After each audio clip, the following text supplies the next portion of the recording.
Study IQ IAS, आपका selection हमारा mission.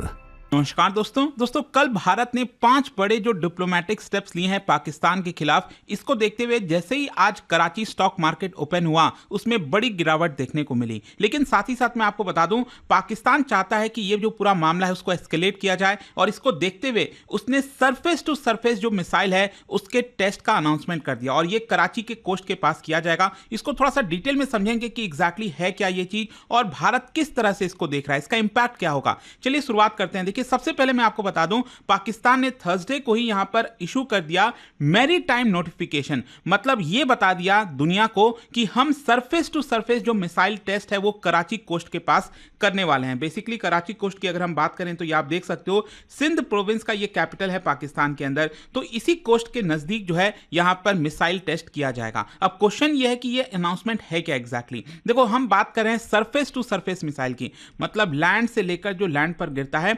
Surface to surface missile, और ये केपेबल होता है कन्वेंशनल और न्यूक्लियर वॉर हेड्स दोनों को कैरी कर सकता है। और ये कब किया जाएगा? देखो पाकिस्तान ने बोला है या तो 24 अप्रैल या तो 25 अप्रैल, और ये कराची कोस्ट के नजदीक किया जाएगा with in Pakistan exclusive economic zone. और देखिए जब भी इस तरह की चीजें होती है ना, जैसे भारत भी मान लो अगर इस तरह का कोई मिसाइल टेस्ट करने वाला है तो यहां पर दो हमें नोटिस जारी करने होते हैं। एक होता है नोटमार और दूसरा होता है नोटम। बेसिकली जो मरीनर्स होते हैं उनके लिए नोटिस जारी किया जाता है और जो एयरमैन होते हैं उनके लिए नोटिस जारी किया जाता है, ताकि इस रास्ते में अगर कोई भी आए तो यहां पर उनको पहले ही पता हो कि इस तरह का मिसाइल टेस्ट किया जाना है। तो ये आप देख सकते हो, जैसे कि फॉर एग्जांपल अगर हम पाकिस्तान की बात करें तो कराची के पास इस तरह का यहां पर आपको देखने को मिल सकता है। मतलब पूरा का पूरा इलाका है मैरीन, मतलब समुद्र में और साथ ही साथ एयर में, तो वो एक प्रकार से पहले ही नोटिफाई हो जाता है कि यहां पर किसी प्रकार का मिसाइल टेस्ट किया जाएगा। अब क्वेश्चन यहां पर यही आता है कि आखिरकार इसका स्ट्रैटेजिक और पॉलिटिकल मैसेजिंग क्या है, क्योंकि देखो अगर ये इस तरह का मिसाइल टेस्ट का अनाउंसमेंट मान लो पाकिस्तान ने 4-5 दिन पहले किया होता तो शायद किसी को शक नहीं होता। लेकिन कल क्या है, यहां पर जिस तरह से भारत ने डिप्लोमेटिक अटैक किया है पाकिस्तान पर, इसको देखते हुए पाकिस्तान ने तुरंत बेसिस पर डिसाइड किया कि वो मिसाइल टेस्ट करेगा। तो इसके पीछे का मैसेजिंग आपको समझना है। सबसे पहला यहां पर पाकिस्तान एक प्रकार से डेमोन्स्ट्रेट कर रहा है डेटरेंस पोस्चर, मतलब पाकिस्तान दिखाने की कोशिश कर रहा है कि इस समय इंडिया पाकिस्तान में जो टेंशन बढ़ रही है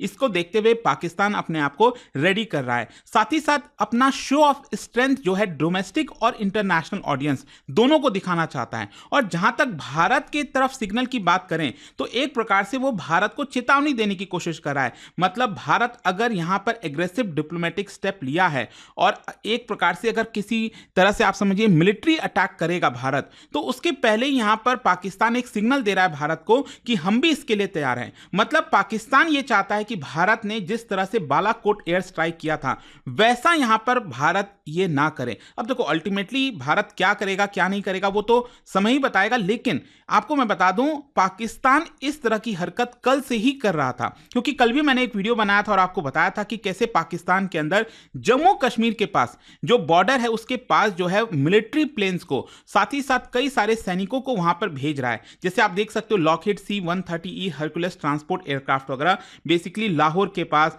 इस्लामाबाद, रावलपिंडी जो के पास जो एयर बेसेस हैं वहां पर सदर्न साइड से नीचे की तरफ से जो फाइटर जेट्स हैं उनको ऊपर की तरफ भेजे जा रहे हैं, जम्मू कश्मीर बॉर्डर के पास भेजे जा रहे हैं और बहुत ज्यादा जो सैनिकों की तैनाती है वो भी वहां पर करने की कोशिश की जा रही है। तो एक प्रकार से सिग्नलिंग यही है पाकिस्तान की तरफ से कि देखिए हम अपने आप को प्रिपेयर कर रहे हैं, क्योंकि पाकिस्तान ने ये चीज देखा हुआ है कि जिस तरह से उरी वाला अटैक हुआ तो उसके बाद हमने यहां पर स्ट्राइक किया था, फिर जो पुलवामा वाला हमला हुआ था उसके बाद हमने बालाकोट एयर स्ट्राइक किया था।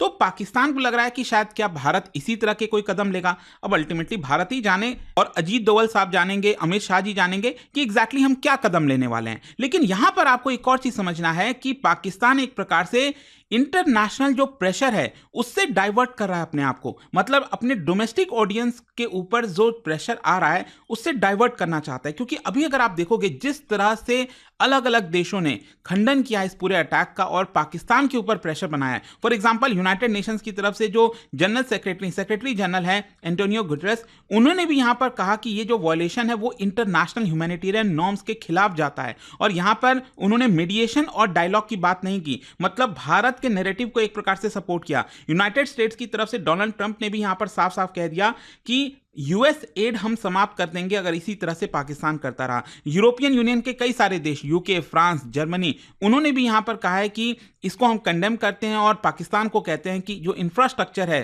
टेरर से रिलेटेड उसको डिसमेंटल करें। तो एक प्रकार से आपको समझना होगा कि इंटरनेशनल प्रेशर बहुत ज्यादा है और ऑब्वियस सी बात है जो लोग हैं वो परेशान हो रहे होंगे पाकिस्तान में, तो कहीं ना कहीं उनको डाइवर्ट करने की कोशिश की जा रही है। जो क्रिटिसिज्म झेल रहा है पाकिस्तान इस समय, उसको एक प्रकार से इस तरह की हरकतें करके डाइवर्ट करने की कोशिश हो रही है। अच्छा, क्वेश्चन ये है कि इसका मिलिट्री इंप्लीकेशन क्या है। देखो अभी क्या है ना, ये जो मिसाइल टेस्टिंग की जाएगी पाकिस्तान के द्वारा, एग्जैक्टली कौन सी मिसाइल है वो ऑफिशियली रिवील नहीं की गई है, लेकिन मोस्ट प्रॉब्ली बताया जा रहा है या तो शाहीन 2 हो सकता है जिसकी रेंज 1500 से 2000 किलोमीटर है, न्यूक्लियर केपेबल है, या फिर गजनवी हो सकता है, शॉर्ट रेंज टैक्टिकल वेपन्स। और ये एक प्रकार से स्ट्रैटेजिक मैसेज है, मतलब पाकिस्तान डेमोन्स्ट्रेट कर रहा है कि उसके पास सेकेंड स्ट्राइक कैपेबिलिटी है। और इसका इंपैक्ट ये हुआ है कि भारत का जो वेस्टर्न नेवल कमांड है और जो स्ट्रैटेजिक फोर्सेस कमांड है वो एकदम हाई अलर्ट पर हो गए। मतलब जो भी गतिविधि इस समय बॉर्डर पर हो रही है, स्पेशली कराची में ये जो पूरा मिसाइल की टेस्टिंग की जानी है, तो इसको लेकर पूरी तरह से हमारी निगरानी है कि एग्जैक्टली पाकिस्तान क्या कर रहा है। अच्छा, जहां तक सवाल है कि भारत ने क्या क्या कदम लिए, इसको लेकर ऑलरेडी वीडियोस हमने बनाए हुए हैं स्टडी आईक्यू पर, वो आपको पता ही होगा। जैसे कि for example persona non grata, ये वाला जो स्टेटस हमने दिया हुआ था पाकिस्तानी मिलिट्री डिप्लोमेट्स को, वो हमने यहां पर वापस छीन लिया और 1 मई के पहले पहले उनको जाने के लिए बोल दिया है। लेकिन सबसे बड़ा इंपैक्ट क्या हुआ, यहां पर जो इंडस वाटर ट्रीटी, इसको हमने सस्पेंड किया है। इससे पाकिस्तान के अंदर बड़ी खलबली है कि एग्जैक्टली क्या होगा, क्योंकि 90% एक प्रकार से जो एग्रीकल्चर है पाकिस्तान में वो इंडस बेसिन पर ही रिलाई करता है। एंड इसी का नतीजा यही हुआ कि जैसे ही आज पाकिस्तान का स्टॉक मार्केट, बेसिकली वहां का जो कराची स्टॉक मार्केट है, वो जैसे ही ओपन हुआ, आप देख सकते हो 2% से बड़ी गिरावट हुई। इनफैक्ट मैं आपको अगर चार्ट पे दिखाऊं तो पिछले 2 दिन से जो भी कुछ हो रहा है ना, इसकी वजह से पाकिस्तान के स्टॉक मार्केट में आपको बड़ी गिरावट देखने को मिलेगी। मतलब अभी जस्ट 2 दिन पहले कराची स्टॉक एक्सचेंज में यहां पर जो उसका इंडेक्स है, जैसे भारत में इंडेक्स है ना सेंसेक्स, वैसे ही वहां का इंडेक्स है 100, KSE 100 इंडेक्स। ये करीब 1,20,000 के आसपास चल रहा था, 1,19,000 के आसपास, और ये अभी गिरकर हो गया 1,15,000, मतलब 5,000 पॉइंट्स के आसपास की गिरावट आई है।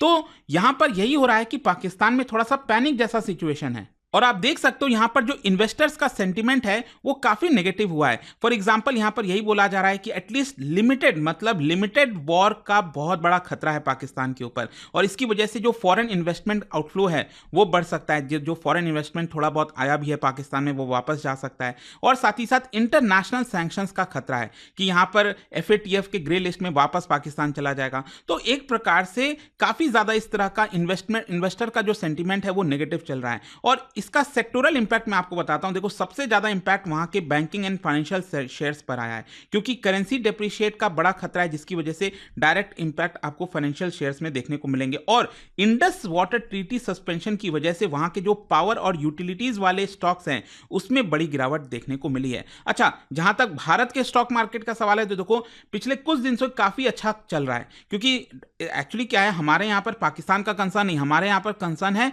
डोनाल्ड ट्रंप का, जो टैरिफ वाला पूरा खतरा है, जिसकी वजह से स्टॉक मार्केट में काफी बड़ी गिरावट आई थी। लेकिन जब से यहां पर पॉज लगा है 90 दिन का, आप देख ही रहे हो यहां पर हमारा जो स्टॉक मार्केट है वो लगातार बढ़ता जा रहा है। और इसमें भी क्या है ना, आप में से कई लोग ये कंफ्यूज मत हो जाना कि हमारा जो सेंसेक्स है वो 79,000 80,000 के आसपास है। कराची स्टॉक एक्सचेंज का जो इंडेक्स है वो तो आप देख सकते हो 1,20,000 1,15,000 के आसपास है। देखो इस तरह से नहीं होता, बेसिकली मार्केट कैपिटलाइजेशन देखना होता है, दोनों के बीच में बड़ा डिफरेंस आपको देखने को मिलेगा। जैसे हम बॉम्बे स्टॉक एक्सचेंज की बात करें तो ये तो हमारा सबसे ओल्डेस्ट है, 1875 का है, एशिया का सबसे ओल्डेस्ट। और इंडेक्स यहां पर आप देख सकते हैं भारत का सेंसेक्स है और वहां का KSE 100 है। लेकिन नंबर ऑफ लिस्टेड कंपनीज किसके पास हैं? 2024 के हिसाब से आप देख सकते हो कराची स्टॉक एक्सचेंज में 520 कंपनीज हैं उनके पास। हमारे यहां पर 5300 से ज्यादा कंपनीज लिस्टेड हैं सेंसेक्स में, और बॉम्बे स्टॉक एक्सचेंज में। और मार्केट कैपिटलाइजेशन की अगर हम बात करें तो कराची स्टॉक एक्सचेंज का जो मार्केट कैपिटलाइजेशन है it is hardly $40 to $50 billion. हमारे यहां पर आप देख सकते हो it is more than $3.5 trillion. Actually ये $4 ट्रिलियन से ज्यादा हो गया था, लेकिन because of Trump tariff policy, यहाँ पर गिरावट होने की वजह से ये आपका $3.5 ट्रिलियन है। और एवरेज डेली टर्नओवर भी आप देख सकते हो वहाँ पर $30 से $50 मिलियन होता है, हमारे यहाँ पर $5 से $6 बिलियन का होता है। इन्वेस्टर बेस वहाँ पर काफ़ी छोटा है, ज़्यादातर थोड़े बहुत लोकल रिटेल ट्रेडर्स हैं, गल्फ इन्वेस्टर्स हैं और या फिर चाइनीज़ इन्वेस्टर्स हैं। लेकिन भारत में आपको दुनिया भर से डोमेस्टिक भी हैं, फॉरेन इन्वेस्टर्स भी हैं, जो FIIs हम कहते हैं, DIIs हो गए, म्यूचुअल फंड्स, पेंशन फंड्स, बहुत सारे लोग जो है यहाँ पर लगाते हैं। और कई बार मैं देखता रहता हूँ यहाँ पर जो कराची स्टॉक एक्सचेंज बहुत मैनिपुलेशन होता है, काफ़ी इजीली जो स्टॉक्स वगैरह मैनिपुलेट हो जाते हैं, लोग निवेश नहीं करना चाहते। तो आई होप कि आपको समझ में आ रहा होगा कि यहाँ पर दोनों देश के बीच में एक प्रकार से एस्केलेशन बढ़ने का काफ़ी ज़्यादा खतरा है और पाकिस्तान में थोड़ी सी पैनिक सिचुएशन मची हुई है, जिसकी वजह से पाकिस्तान की सरकार अलग अलग यहां पर कदम ले रही है। और अभी वहां पर एक बहुत ही इंपॉर्टेंट मीटिंग होना है, अब देखना है पाकिस्तान उस मीटिंग में क्या डिसीजन लेता है। तो जाने से पहले आप सबके लिए एक क्वेश्चन है, क्या बता सकते हो यहां पर जो मिसाइल्स की टेस्टिंग की जाती है, तो इसमें क्या है ना, वो जो भी देश को हक है मिसाइल टेस्टिंग का, for example exclusive economic zone में, तो यहां पर कौन सा ट्रीटी गवर्न करता है उसको, कौन से ट्रीटी के तहत जो कंट्री है वो यहाँ पर अपनी मिसाइल्स की टेस्टिंग एक्सक्लूसिव इकोनॉमिक जोन में कर पाता है। और इसका राइट आंसर आप सब जानते हैं, मेरे इंस्टाग्राम पर तो मिलेगा ही, वहां पर अगर आप नहीं, कोई बात नहीं, टेलीग्राम से ले सकते हैं इसका सही उत्तर। स्टडी IQ IAS, आपका सिलेक्शन हमारा मिशन।